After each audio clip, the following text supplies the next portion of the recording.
Yang pertama, bagaimana cara menjelaskan kepada keluarga kalau maulid ini adalah bid'ah.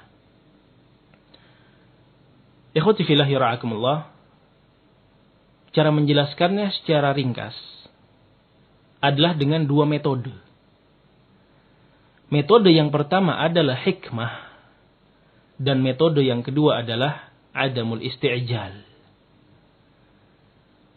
Metode yang pertama adalah hikmah, artinya kita harus memberikan nasihat, kita harus memberikan penjelasan sebaik-baiknya dengan cara yang hikmah, tidak dengan cara menghakimi, tidak dengan menuduh-nuduh, tidak dengan mencaci maki dan yang seterusnya. Dan inilah yang memang diajarkan oleh Allah Subhanahu wa taala.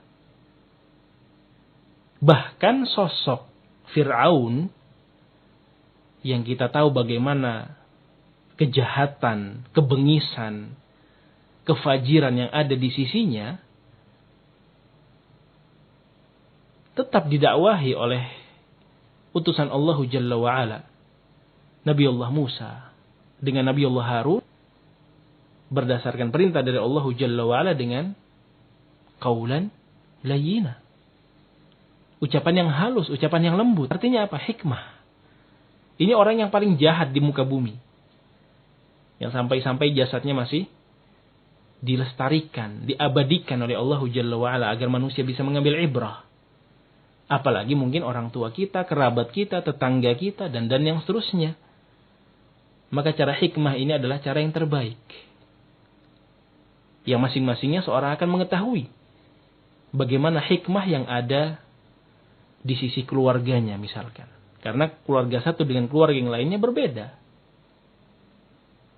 Satu keluarga mungkin suka dengan perkara-perkara yang soroha, apa-apa itu disampaikan secara belak-belakan, secara terbuka. Ada juga keluarga yang mungkin tertutup, malu-malu, dan yang seterusnya. Masing-masing dikondisikan sesuai dengan tempat dan keadaannya.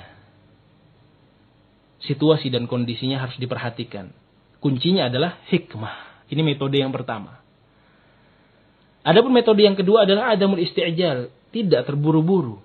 Kita menasihati orang yang pertama yang kita sayangi, menasihati orang yang kedua, menasihati orang yang ketiga, dan yang seterusnya. Ikhwati fillah yara'akumullah. Nggak bisa besok langsung mendapatkan hidayah. Nggak mungkin bisa detik itu dia langsung bisa menerima. Lasta alaihim bimusaitir, kata Allah Jalla Jalaluhu. Kamu nggak bisa menjadi orang yang menyetir mereka. Pelajaran besar yang sudah kita ketahui bersama bagaimana sosok Nabi Muhammad SAW nggak bisa memberikan hidayah Allah Jalla wa'ala kepada sang paman. Padahal sang paman adalah Abu Thalib, orang yang paling disayangi oleh Nabi SAW. Tapi tadi, lasta alaihim bimusaitir. Hati-hati manusia, hatinya Abu Thalib dan semua orang berada di jari jemari Allah Subhanahu wa taala, berada di sisi Allah Subhanahu wa taala. Sehingga perlu adanya kesabaran dan jangan menuntut hasil yang terburu-buru. Menasehati di hari pertama, hari kedua harus menerima nasihat tersebut. Menasehati di hari Kamis bahwa maulid itu bid'ah, dia menuntut hari Jumat orang tuanya harus menerima bahwa maulid itu bid'ah. Belum tentu. Yang demikian mengingatkan kita kepada metode yang ketiga, yaitu ad-du'a.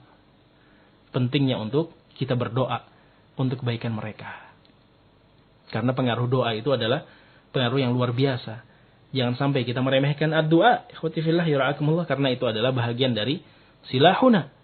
Silahul mu'min, senjata kita adalah berdoa kepada Allah Subhanahu wa ta'ala.